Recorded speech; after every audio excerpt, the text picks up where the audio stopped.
It is now with my great pleasure to introduce our next panel facilitator, Chief Executive of Infrastructure New Zealand, Nick Leggett. Nick was appointed Chief Executive of Infrastructure New Zealand in 2023. He was previously Chief Executive of the trucking industry's peak body, Transporting New Zealand. And Nick's professional career has always centred around the need for excellence in infrastructure.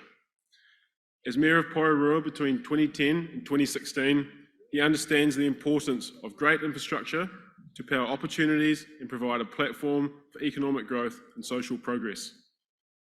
Over to you, Nick.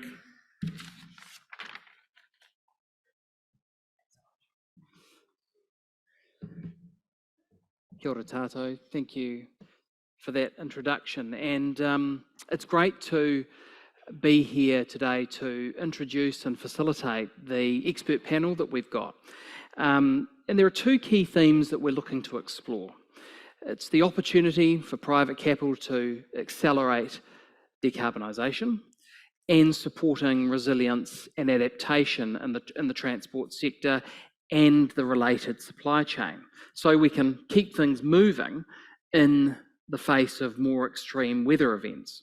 So the government has signalled in its draft policy statement on land transport, which is 2024 to 2034, that it is now likely, and we're waiting with bated breath for this, that it's now likely to pivot away from climate change mitigation measures towards resilience and rebuilding in the face of those extreme weather events that we've experienced. Now, there's some sense in this, but we can't, as they say, throw the baby out with the bathwater. We have to ensure that as a nation, Aotearoa New Zealand is getting it right in terms of reducing carbon emissions leading up to 2050 in the planning, design and building of transport and housing infrastructure. Like all aspects of infrastructure, is there more that the private sector can be doing to lead innovation, provide ideas and capital so we can confront these challenges? That is a key question for our panel today, and we're very pleased to have them with us. We've got an interesting balance. We have two hands-on people in the supply chain, Dr. Margaret Harris, who's General Manager, Innovation and Sustainability at ContainerCo, and Todd Dawson, who's the Chief Executive of Napier Port. And then we've got two experts in their respective fields of planning and infrastructure, Daniel Minihnik, who's the environmental planning partner at Russell McVeigh, and Linda Mead, who is partner at Calamina Consultants. So I'd like to welcome our panellists out onto the stage. Haere mai, haere mai.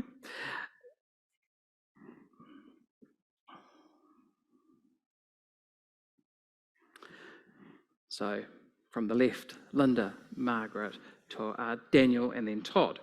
Thank you for being here. We know that in the context of new resource management legislation, the future of New Zealand's transport infrastructure and its role in addressing climate change is continuing to evolve. And our nation has dual challenges in this space. It's to, as I've said, decarbonise our economy, but also to adapt to more extreme weather events in order to protect communities and our supply chain so our economy can continue to function.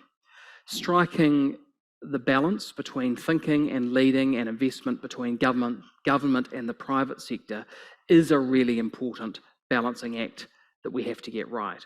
And so my invitation today to the panellists to introduce themselves, tell us very briefly about what you do, and then I'll ask you each a question to get us kicked off. So Linda, you're farthest, so you can start. Thank you. So just to follow on from our first panel today, I thought it was quite a nice way to introduce yourselves. So I'm going to talk a little bit about me very briefly. So I'm actually a 7th generation Wellingtonian. And I have 2 girls, and so not 4. So we're breaking that mould, no longer 4, but 2, one at university and one still at home with me.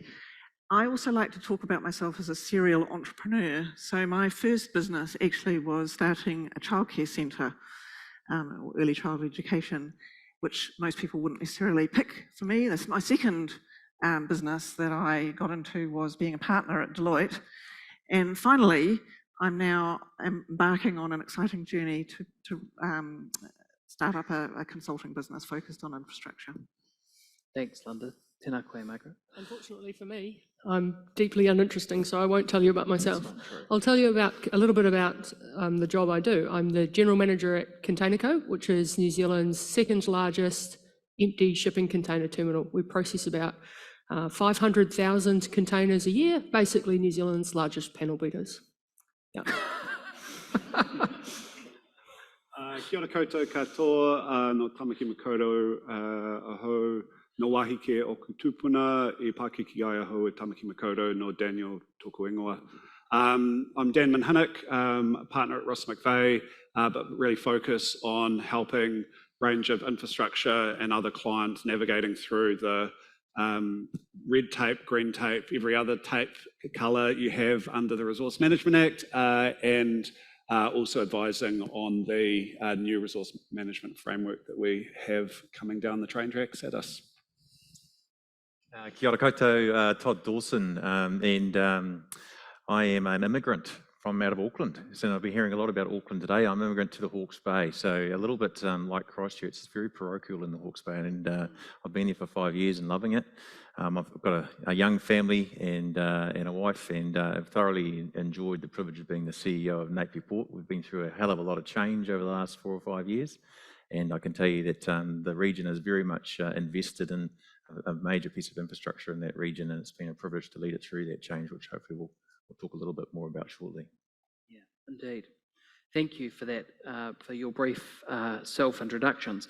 Margaret, starting with you, I'm keen to know, is New Zealand making progress on the ground in terms of decarbonisation in the transport supply chain?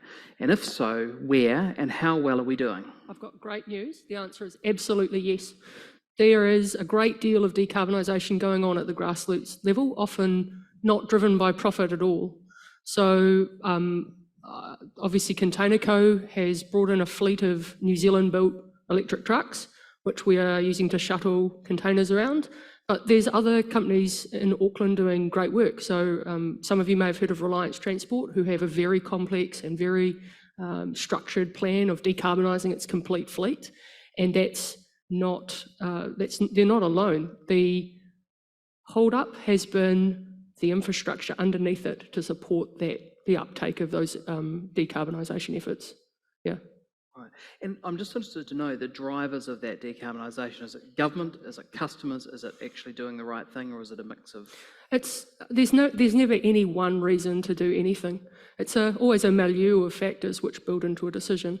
There's definitely economics. If the business case didn't work, no company would rationally do it. We have a legal obligation to our shareholders. But the government has supported it with things like taking the ruck off electric trucks. That was extremely powerful motivator. And there's also, but a lot of the companies in the transport and the supply chain are family-owned, smaller businesses who plan to leave their businesses to their children.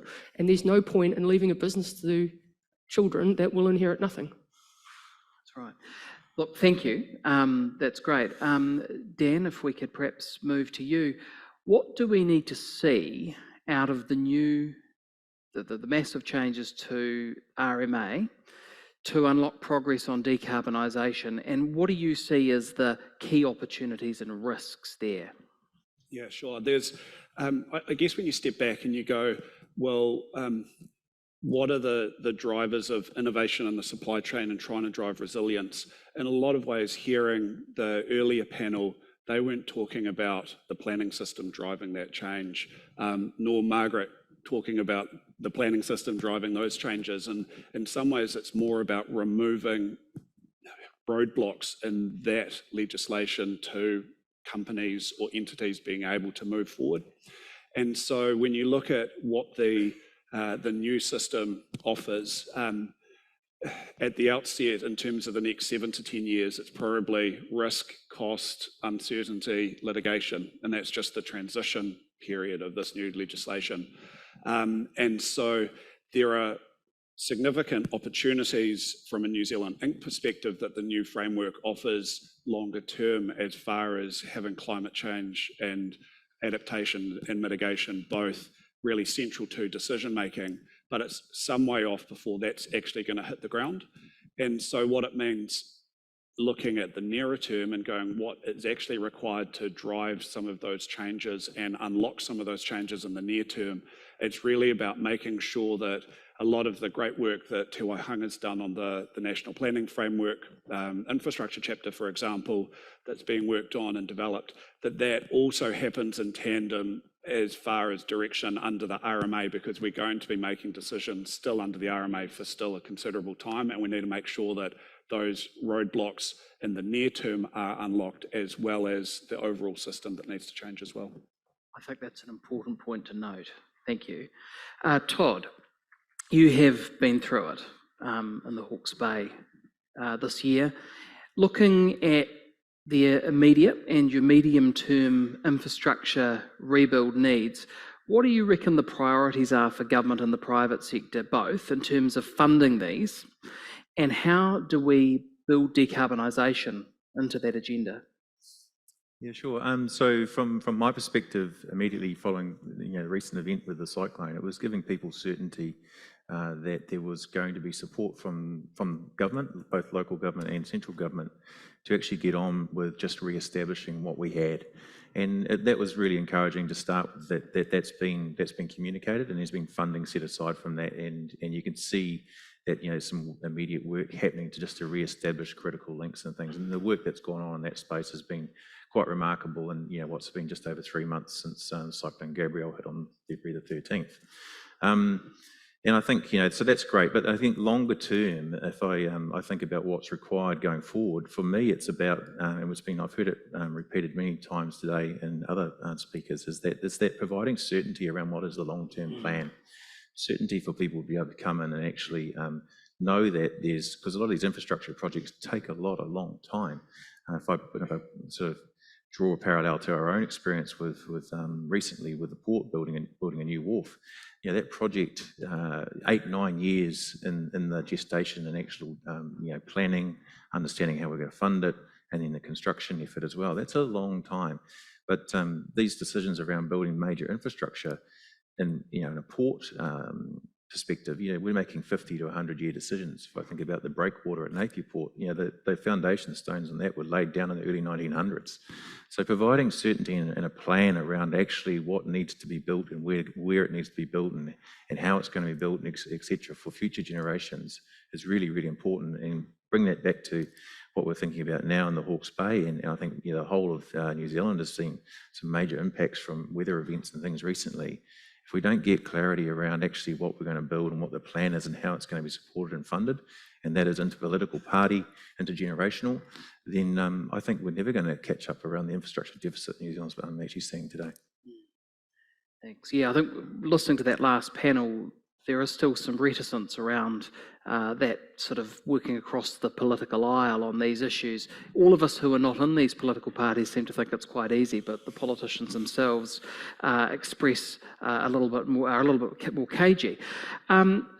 Linda, how does New Zealand need to better integrate planning, transport, land use and social infrastructure together as a way to decarbonise? And if so, what would your priority be? It's a tricky question. Look, I spend a lot of my time as a consultant, not just in my new consultancy, but really trying to work with clients, working across programs, projects, portfolios, thinking about outcomes. The way I always think about it is, what's the long-term outcome that we're seeking for people and communities? And I think, community obviously encompasses resilience, as well as social outcomes, etc. And it's a hard question to answer, but we do need to be thinking about transport in conjunction with other forms of social infrastructure. So that means health, means education, and most importantly, it probably means housing. And so I like to think of health as housing and transport as really being two aspects of the same sector. I know that's not entirely true, perhaps when you're thinking about freight and logistics, but certainly for people and communities on a day-to-day basis, they need to leave their housing, they need to use transport to get wherever they're wanting to go. And so how do we support communities, people and communities, through all facets of social and transport infrastructure to be more resilient and to be able to bounce back from events like the ones that we've had recently. What would I do differently? Well, I suspect probably the high-level answers are no different to some of the other things that we've heard already today. So I think some of the barriers, particularly to getting private capital, which is, I guess, the question we've been asked today, into some of these sectors. Private capital is, particularly on a global scale, is very mobile. New Zealand is small. We actually have to try quite hard to get private capital to come here. We have to be quite intentional about that, I think, and make deliberate decisions. So what are the barriers in the way? Well, regulatory barriers, obviously a key one, not just the RMA, although as has been pointed out today, I think it's going to be 7 to 10 years before the new system is coming into play. So if anyone thinks that changing the RMA is going to be the sort of silver bullet to solving some of those regulatory barriers, then I'm afraid that's not going to be the case. But also just the barriers around foreign investment in this country are quite high and quite strikingly high compared to other countries around the world that have been really successful. If you think of the likes of Singapore or Ireland, those sorts of countries where private capital has been welcomed and the regulatory barriers have been substantially reduced over time. The other one's governance certainty, we've heard others talking about today. We'll move on to some general questions now. I just remind you, if you've got questions for the panel, please input them into your phones. We've got one already, and don't worry, I've got a whole lot here, so we won't get bored. But please, we do really want this to be open to all of you here. So just to kick things off, how well, Todd, do you think, and this is a question that you have a particular view on, how well are we currently, or are we currently considering both climate change, mitigation and resilience in our infrastructure planning? Well, I can only sort of relate to probably my most recent experience, and look, I think what we went through in terms of the planning and consenting process and things to build that new wharf to Whiti, 6th Wharf at Napier Port was a very extensive process just to get through the RMA work, and we had to have a number of things line up for us to get through that successfully. I still think we're probably one of the only ports in New Zealand to get through a major infrastructure project like that without ending up in Environment Court. So, and the reason for that was really we had to go through quite an extensive consultation phase with our local community, with iwi, etc. But we equally had to have a lot of support and conviction from our local community and our local politicians to get there. That was tough and arduous work, and I think probably the most strategic moment was actually getting that final acknowledgement and the consent in terms of getting that project across the line. The next thing really is around just picking up on some of the comments around New Zealand has to try hard to get private investment coming in to support us. I'd probably disagree with that. My experience was when we went through to actually work out how we're going to fund it, we consulted with the community again around how we're going to fund the development for this port, a strategic asset in the region. And we went through that process with the community around saying, well, here's the various options that we could get to. And we ended up choosing going for an IPO, a public listing on New Zealand Stock Exchange. When we actually got that decision, which took a number of lined up politicians, all on various spectrums of ideology in that case, we actually got them lined up and they said yes. And that was another key message I think we've heard a number of times today, is commitment to say yes from politicians to make a decision was really key. But the experience we had when we went overseas seeking support was amazing. There was people that were just almost falling over themselves to want to actually invest and bring capital into key infrastructure asset like a port. The same would be said for a number of other infrastructure assets around New Zealand if we took that opportunity. So I think the world is awash with capital wanting to invest in good infrastructure. I think New Zealand just needs to be more open to actually accepting it and getting on with it and making decisions around actually what we're going to do. I think we have a case study right here that we should look more closely at. Dan, do you have, just on that, how we're going in terms of climate change mitigation, resilience in our infrastructure planning? I think it's interesting, just building on Todd's example, that talking about all the stakeholder consultation that you went through and all of the consenting process, I imagine that very little, or only a very small component of that would have been issues being raised in relation to climate change resilience. It would have been a whole lot of other issues with your proposal. And I think that that's reflective of infrastructure projects all across the board, as far as the sorts of issues that end up being front and centre and occupying all the oxygen in the room through the consenting processes.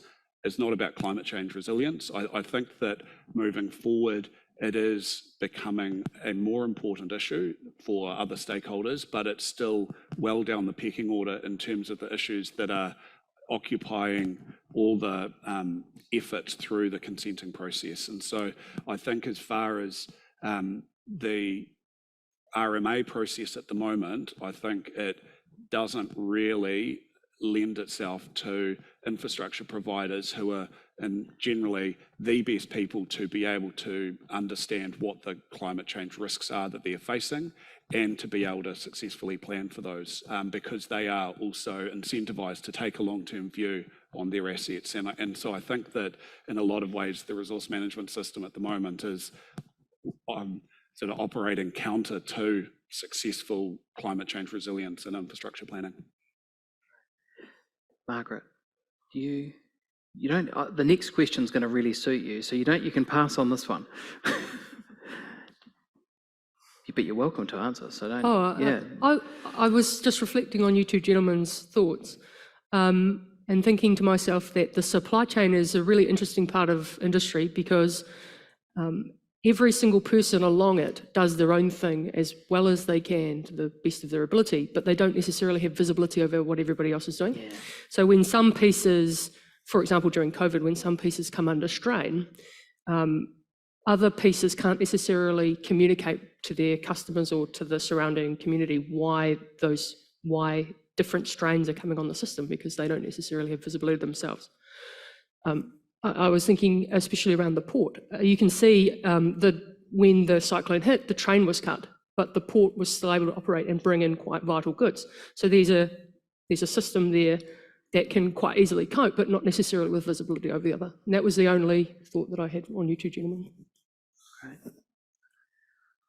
I feel like I should perhaps reply to the earlier comments. I mean, I have no doubt that when you have a really good project, there's plenty of capital out there, absolutely.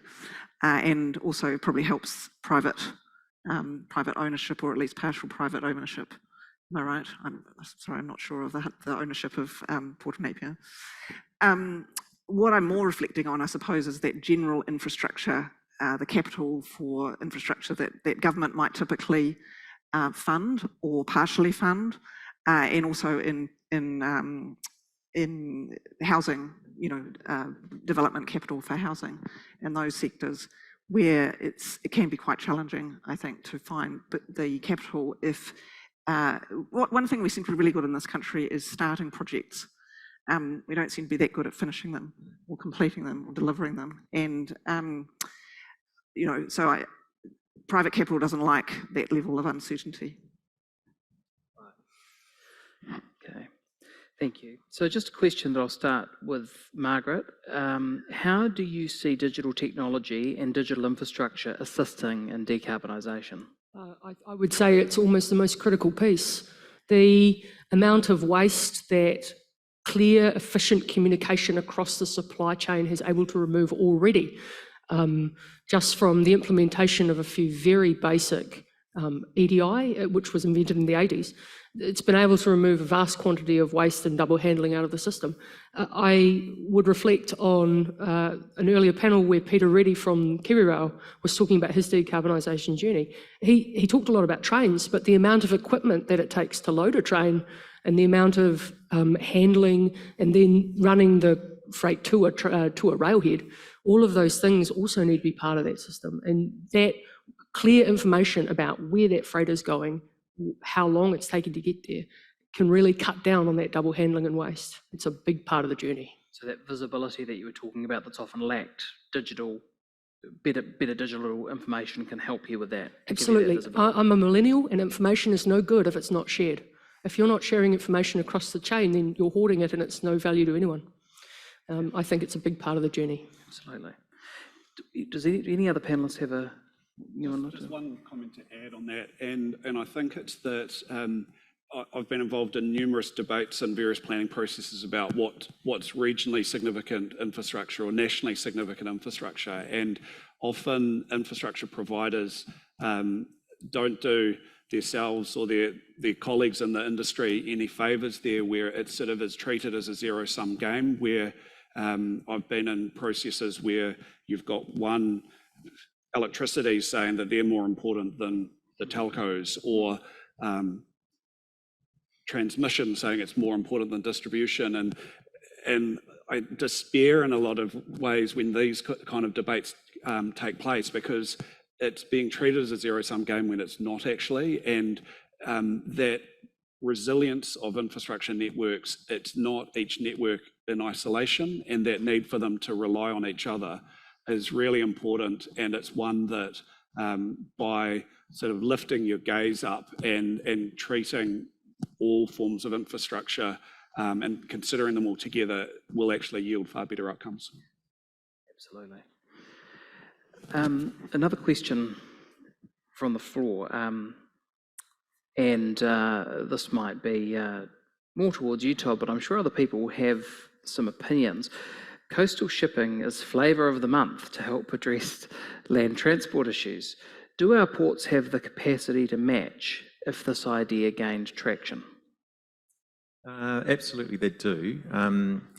The ports across New Zealand, and a lot of people say there's too many ports in New Zealand. I tend to disagree with that comment, and that there's actually the right number of ports. They all just need to do different things to support their region.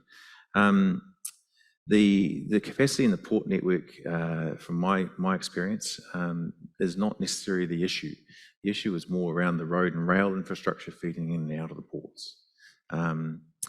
The coastal, discussion, yep, it's a bit of the flavour of the month at the moment. It's a very hard model in New Zealand to actually get to work, because your consumer is not necessarily wanting to have a coastal shipping experience for a starter, which is rather slow, and it doesn't actually meet the consumer need.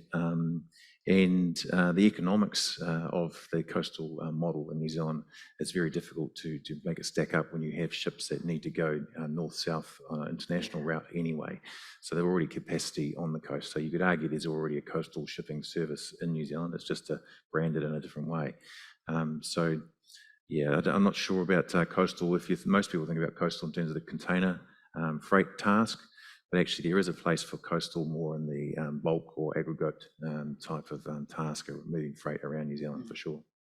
Yeah. Okay, that's great. I reflect that 30% of New Zealand's freight task right now is empty shipping containers moving inside the Golden Triangle. So presumably, while I agree with Todd on many of his essential points, potentially there is, as he pointed out, a real need for a container-focused coastal shipping solution which removes some of that congestion out of the network. But Todd would know better than me.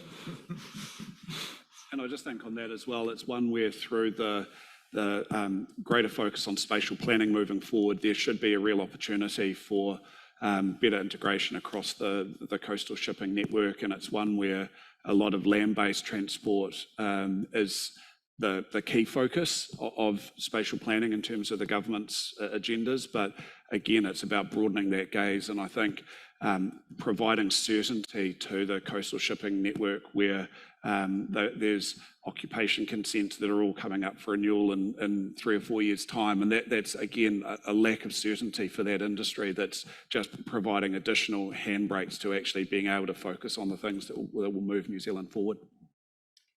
Right. I'd note that the sort of traditional definition of coastal shipping carries about 1% of our freight at the moment. So to double that, it'd be 2%, and that would be an enormous task for that part of the economy, wouldn't it, for that to occur, based on current capacity? Based on the current capacity, yes. Yeah, and look, I've had a bit of a history in terms of looking at coastal shipping around New Zealand and trying to make it work. And we've most recently had the little coastal trader that went between Gisborne and Napier, thanks to a bit of a government subsidy to get that underway. It was a 3-month subsidy. It's now already finished. The road's open. It's disappeared. So again, the customer demand is really what's driving whether coastal shipping is going to work and the economics of it as well. So it's very hard in a container model to make coastal effective and viable and provide the service that customers want. If the New Zealand government of the day look to continue to subsidise a more at scale coastal model, our international shipping line friends would be very, very thankful on that, because they would sail over the horizon with banking and savings, which wouldn't necessarily be a great outcome for New Zealand's economy. So there's a lot of moving parts, but go back to your original question, the actual capacity in the New Zealand port network to handle coastal shipping on container trade, there's no issue there. So I think all the other port CEOs around the countryside would probably back me up with that. Thanks. So another question from the floor. What are the infrastructure gaps that are holding up private investment in decarbonisation? Linda, can we start with you? Infrastructure gaps.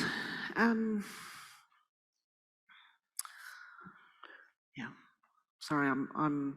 You can pass to the next person. And I might have to pass on that one. Yeah. Sorry. I mean, I do think that there are massive infrastructure gaps out there clearly, and I've mentioned housing, for example, whether it's holding up decarbonisation. I suppose it is. If I just pause for a moment and think, in as much as one of the areas that I like to think about most is how do we support cities thrive. So obviously we've been talking about coastal shipping. That's not necessarily talking about cities, but as a country, we really need to support our cities to thrive. And that's good for our economy, it's good for the communities that live in those cities. And how is that going to happen? How is that going to be decarbonised? Really, we need to think about, again, coming back to the linkages between housing and transport, and enabling transport to go into places where people actually want to live, encouraging mode development. But I don't think that it can just be about pushing people, as other people have already talked about today. I think pushing people onto other modes, that's never going to work. But one of the things I do strongly support is the idea of congestion charging. That's been something that's actually been around for 20 years, not 10 years, if you can reflect on the fact that London introduced congestion charge into central London in 2003, and we in New Zealand actually started looking at that quite soon after that. In fact, I was involved from 2004 to 2007 in looking at that.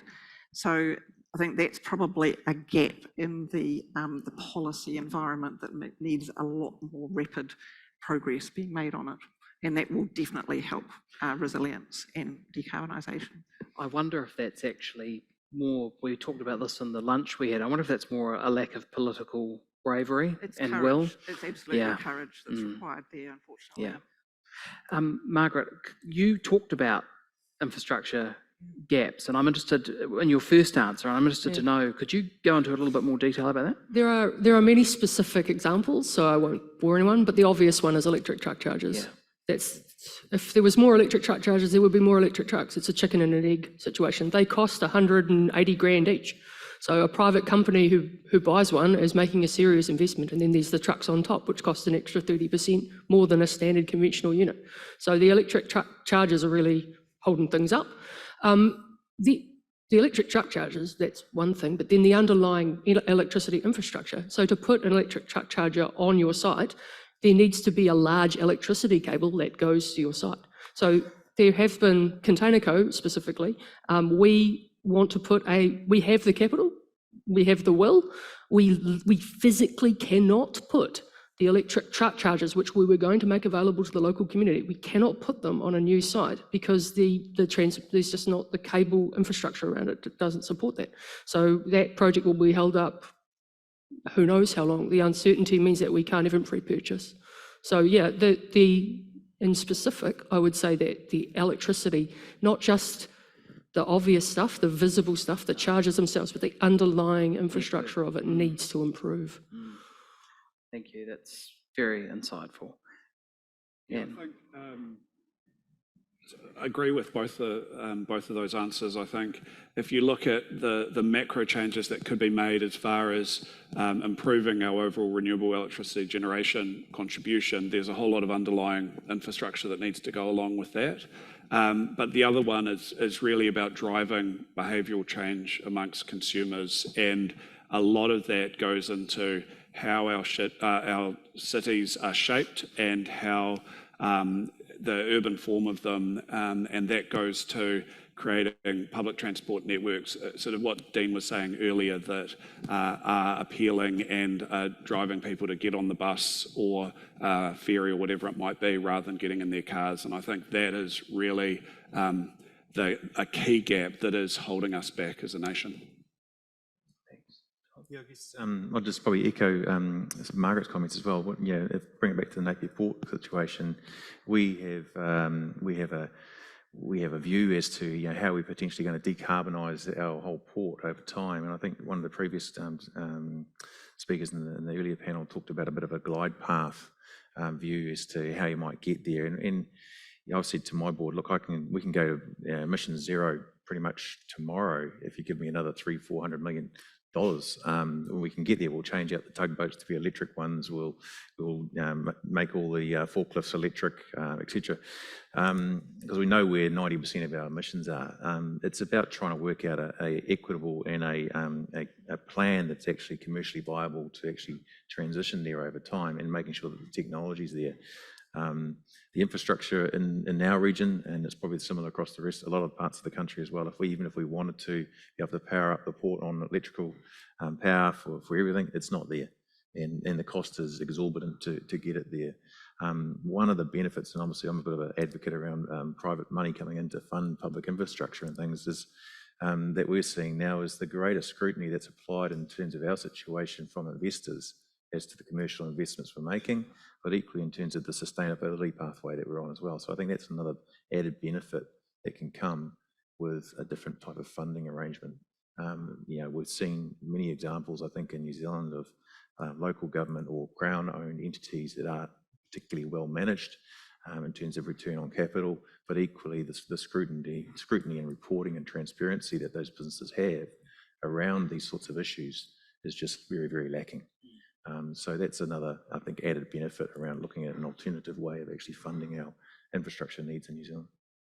Well, thank you, Todd. You answered another question that we'd had about how ports can help to decarbonise shipping. Not sure you can decarbonise your operations, obviously, but in terms of the shipping fleet, it's much, that's for the international shippers to really determine, isn't it? Yes, it is, and look, they're coming under greater scrutiny and legislation as well, around MARPOL and things like that, to start to clean up their fleet, and they're definitely on that pathway, where you're seeing alternative fuels and things come into the international shipping fleet now, whether it be use of scrubbers and things, or going towards ammonia, or looking at hydrogen or LNG, those sorts of things. They're all on their way. But if we had, for example, one of the cruise industry coming along and saying, hey, we want to be able to use shore power, and that's a conversation that comes up quite a lot in our industry. We want to be able to plug these ships in when they arrive.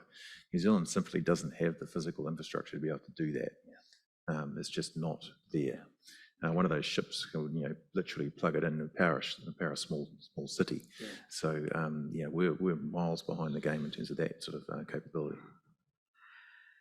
Yeah, that's the challenge of a small country. I have one final question before we wrap up, and it's a good one. If we can't avoid building roads in places which will be subject to the ongoing impact of natural disasters, how do we ensure resilience? Dan? Well, it's interesting with the resource management reform that the third piece of legislation is that Managed Retreat Climate Adaptation Act, and that is lagging behind because the issues associated with it are a lot gnarlier than just dealing with the environment, which is we're all finding pretty troublesome already. And so that, I guess, offers a little bit of a solution as far as longer term going. There are some areas that we just shouldn't be building communities, and that where there are existing communities, they need to relocate. And so those are really tough decisions that we will need to grapple with in time. But we do need to do it right because there's a whole lot of different moving parts as far as insurance and the banks, compensation, all of those issues that all go into play in that. So there's a whole lot of issues that go along with how to deal with that.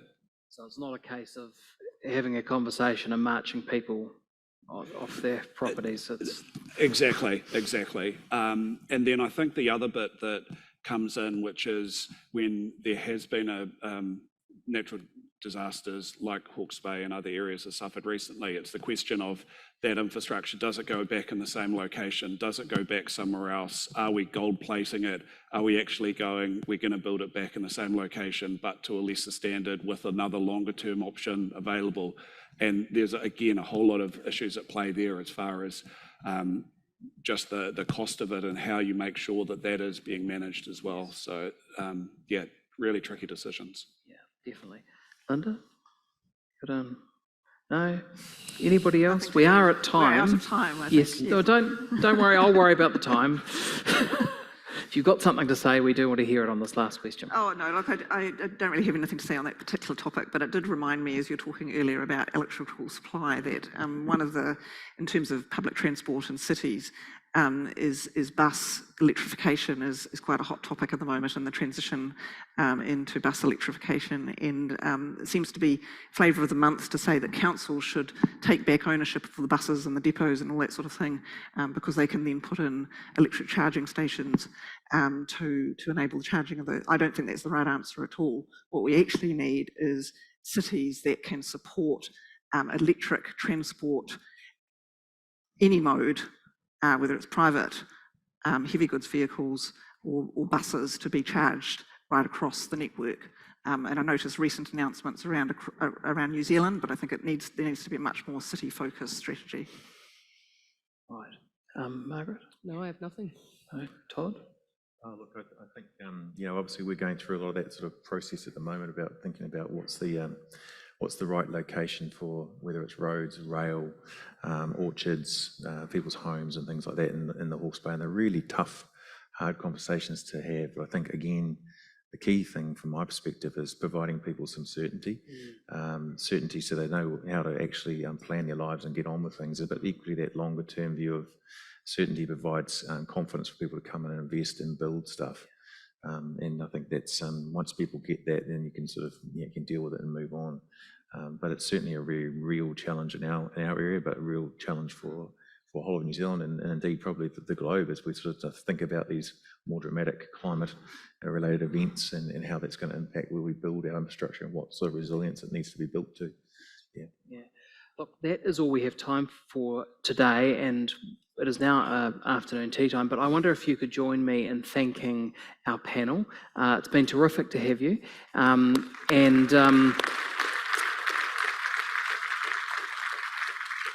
We have so much to talk about and not enough time, but I hope you feel we dragged a little bit of their expertise out. Thank you for making the trip. Thank you for your expertise. Kia ora.